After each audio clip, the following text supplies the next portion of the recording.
ओम नमः शिवाय। जय श्री राधे। आज 28 अगस्त 2025 को भाद्रपद मास के शुक्ल पक्ष की पंचमी तिथि है। इस व्रत में सप्त ऋषियों की पूजा की जाती है और उनसे जाने अनजाने में हुए पापों की मुक्ति की कामना की जाती है। आप सभी मंगलमय हो, ईश्वर की कृपा आप पर सदैव बनी रहे। इन्हीं शुभकामनाओं के साथ आरंभ करते हैं ऋषि पंचमी व्रत कथा। प्राचीन समय की बात है। एक ब्राह्मण था जिसकी पत्नी बहुत धर्मपरायण और श्रद्धालु थी। उनके घर में एक पुत्र और एक पुत्री थी। ब्राह्मण ने अपनी पुत्री का विवाह उचित समय पर एक योग्य वर के साथ कर दिया। विवाह के कुछ समय बाद ही दुर्भाग्यवश वह कन्या विधवा हो गई और मायके में आकर रहने लगी। एक दिन ब्राह्मणी ने स्वप्न में देखा कि उसकी कन्या पिछले जन्म के पाप के कारण दुख भोग रही है। ब्राह्मणी ने यह बात अपने पति को बताई। तब ब्राह्मण ने एक विद्वान ऋषि से जाकर इसका कारण पूछा। ऋषि ने ध्यान करके बताया कि यह कन्या पूर्व जन्म में ब्राह्मण कुल में उत्पन्न हुई थी। एक बार मासिक धर्म के समय उसने शुद्धि विधान का पालन नहीं किया और अशुद्ध अवस्था में घर का काम किया। यही पाप इसके दुख का कारण बना है।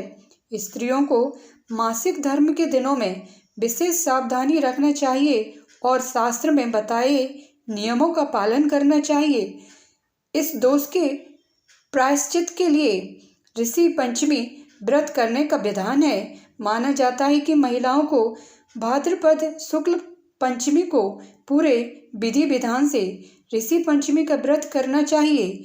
इस व्रत में सप्त ऋषियों की पूजा कर धूप दीप नैवेद्य अर्पण करना चाहिए और कथा सुननी चाहिए।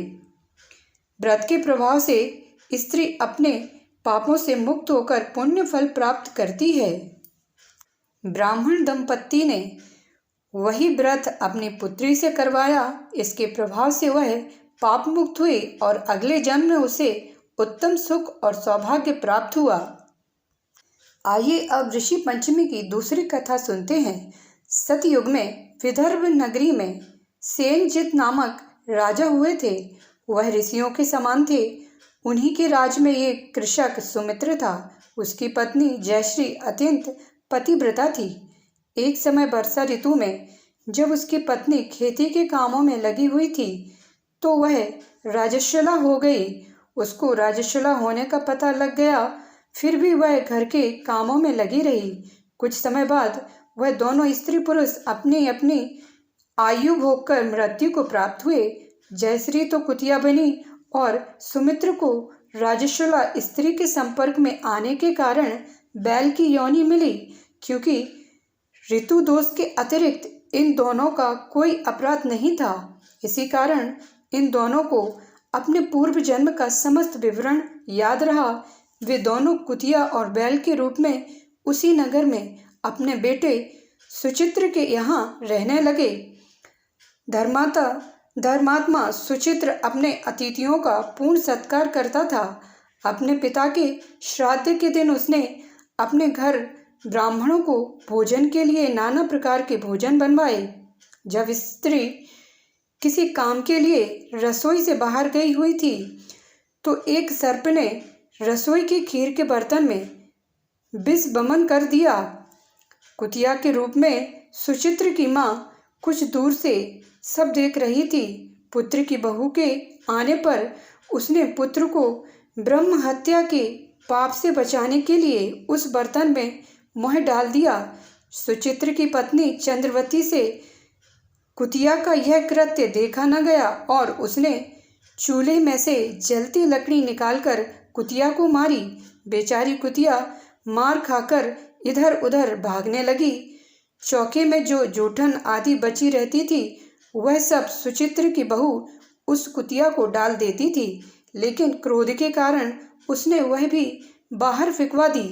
सब खाने का सामान फेंकवा कर बर्तन साफ करके दोबारा खाना बनाकर ब्राह्मणों को खिलाया। रात्रि के समय भूख से व्याकुल होकर वह कुतिया बैल के रूप में रह रहे अपने पूर्व पति के पास आकर बोली, हे स्वामी, आज तो मैं भूख से मरी जा रही हूँ। वैसे तो मेरा पुत्र मुझे रोज खाने को देता था, लेकिन आज मुझे कुछ नहीं मिला। सांप के विष वाली खीर के बर्तन को अनेक ब्रह्म हत्या के भैंसे छूकर उनके ना खाने योग्य कर दिया था। इसी कारण उसकी बहू ने मुझे मारा और खाने को कुछ भी नहीं दिया। तब वह बैल बोला, हे भद्रे, तेरे पापों के कारण तो मैं भी इस योनि में आ पड़ा हूँ और आज बोझा ढोते ढोते मेरी कमर टूट गई है।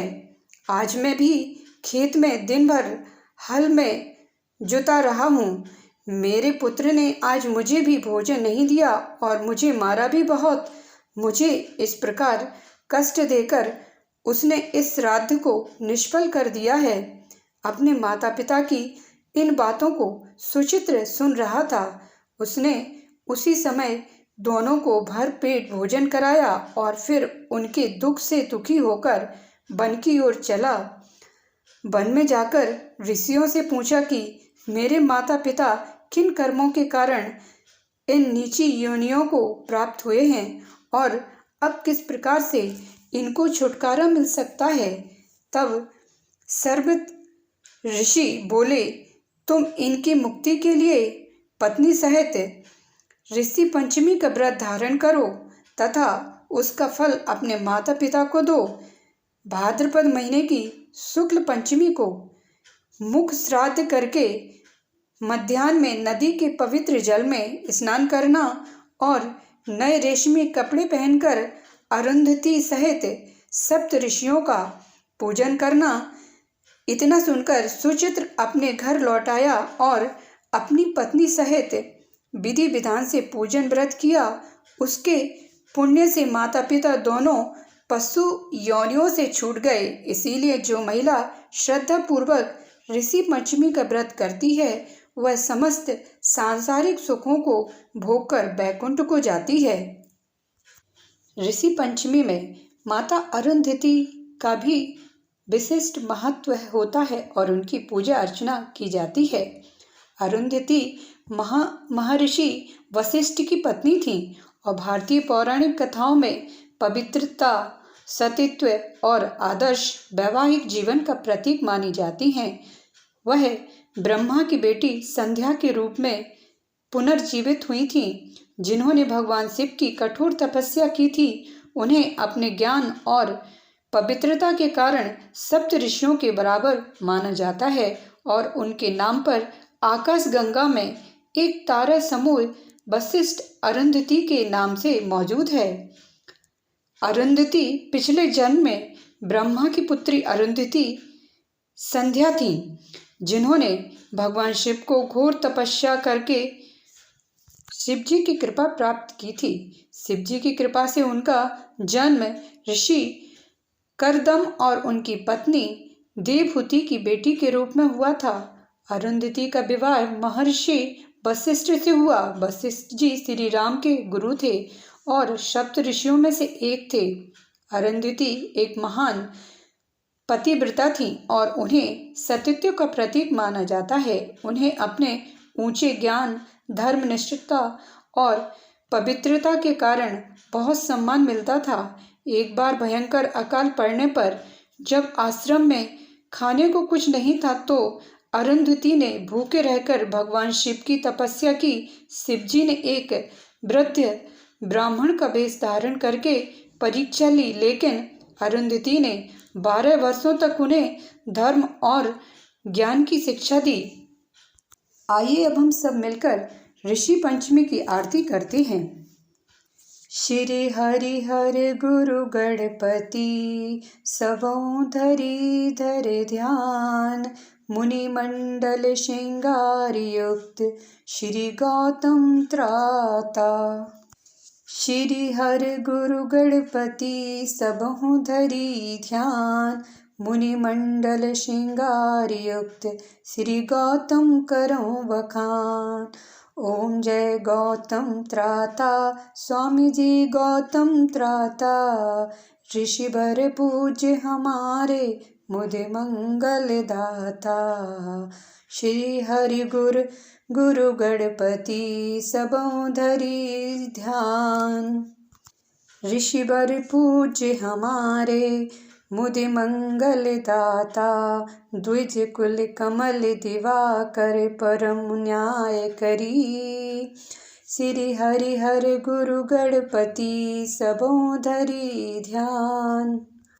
जग कल्याण करन हित न्याय रच्यो भारी। श्री हरि हर गुरु गणपति सबों धरि ध्यान।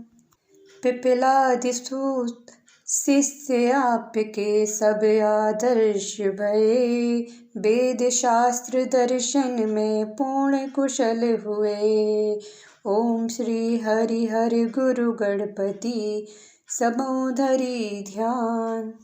गुर्जर करण नरेश विनय पर तुम पुष्कर आए। शवि शिष्य श्रुत गण को अपने संग लाए। श्री हर गुरु गणपति सबों धरि ध्यान। मुनि मंडल श्रृंगार युक्त श्री गौतम करो बखान। अनावृष्टि के कारण संकट आन पड़ो। भगवान आप दया करी सबको कष्ट हरो। ओम जय श्री हरि हर गुरु गणपति सबों धरि ध्यान। मुनि मंडल श्रृंगार युक्त श्री गौतम करो बखान। पुत्र प्राप्ति हेतु भूप के यज्ञ कियो। यज्ञ देव के आशीष से सुत को जन्म भयो।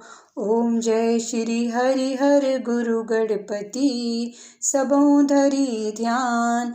मुनि मंडल श्रृंगार युक्त श्री गौतम करो बखान। भूप मनोहर पूर्ण करके चिंता दूर करी। प्रेतराज पामर की निर्मल देह करी। ओम जय श्री हरि हर गुरु गणपति सबों धरि ध्यान। मुनि मंडल श्रृंगार युक्त श्री गौतम करो बखान। ऋषिवर अक्षपाद की आरती जो कोई जन गावे। ऋषि की पूर्ण कृपा से मनोवांछित फल पावे। ओम जय श्री हरि हर गुरु गणपति सबों धरि ध्यान। मुनि मंडल श्रृंगार युक्त श्री गौतम करो बखान।